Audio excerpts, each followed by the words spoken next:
Quick disclaimer, this video is for educational and entertainment purposes only. I'm not a financial advisor, and nothing here should be considered financial advice. Always do your own research and understand the risks before investing. Yeah, hello and welcome back to a Bitcoin update. So quickly getting started, same thing in which we've been talking about in the last few videos. We have been tracking this larger degree correction to the downside, which since we started this corrective move in a fourth wave bounce, we're expecting a fourth wave rejection around the 96,000 to 103,000, I believe it was. It was from a few weeks ago of the resistance zone, but after we got rejected, we were expecting an A, B, C to the downside, where this C wave has been replaced. I replaced it with A wave just so it's a more of a simple, longer term probability map of what could be playing out in the market for Bitcoin.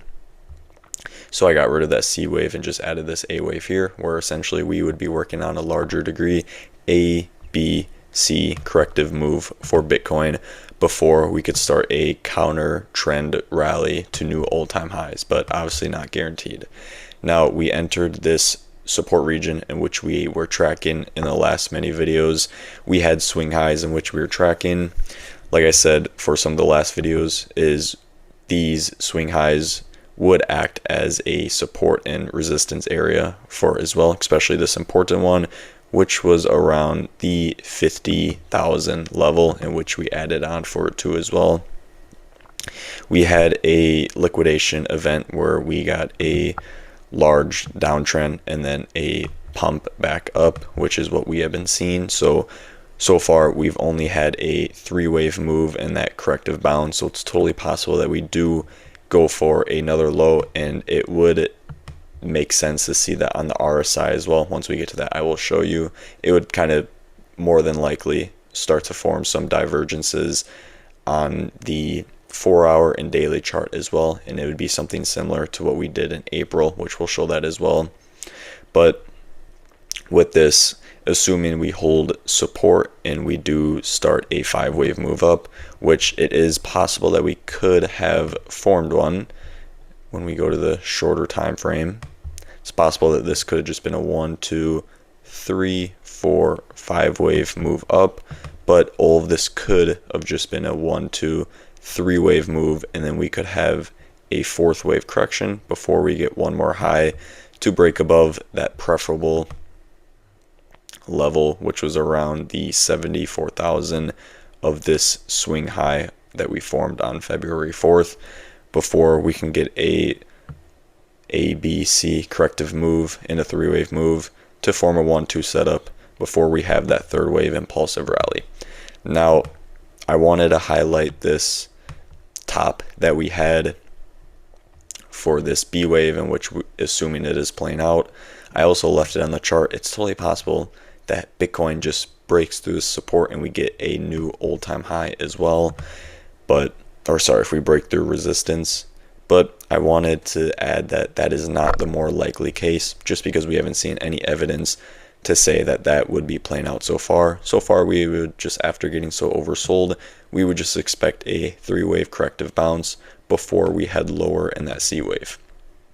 Now, it's too early to tell whether this A wave or the C wave could have bottomed out. It's totally possible we get one more low, but as of right now, we are tracking this B wave to the upside.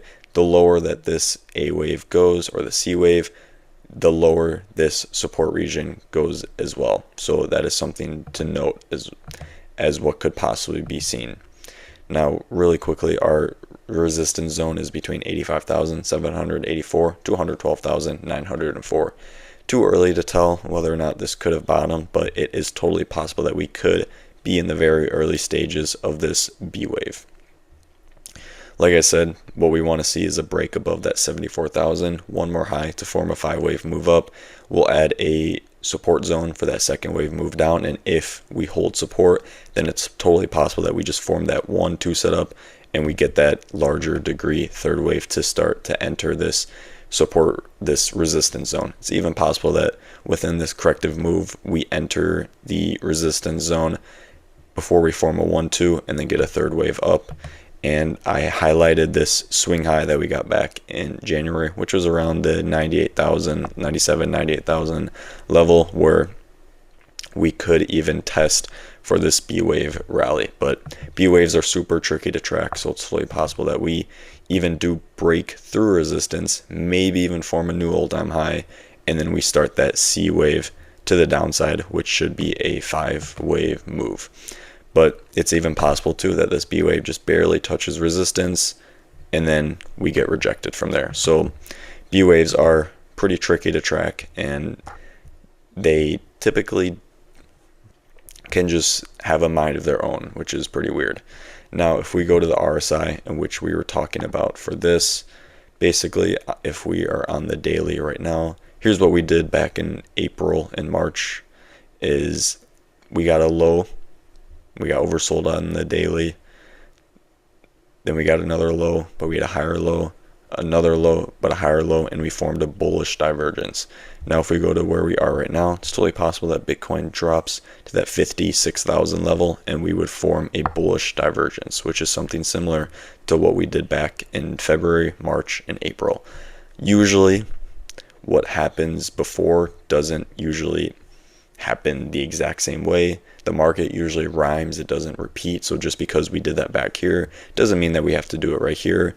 Maybe we get something similar to possibly what we did here for this 4th wave corrective bounce, where we just hit oversold, we never get another low, and we just slowly work on that corrective bounce to the upside. So that's a totally possible thing that could be playing out as well. Same thing for the 4-hour. If we get that another low, it's totally possible that, or I could see happening, is a bullish divergence on the 4-hour. But like I said, it is not needed to happen. Just because it happened last time does not mean it has to happen again. So yeah, that's pretty much everything for this video. We will just kind of have to let time do its thing. Obviously, nothing is ever guaranteed, and at any moment it could always break. So yeah, thanks for watching, and we will see you next time.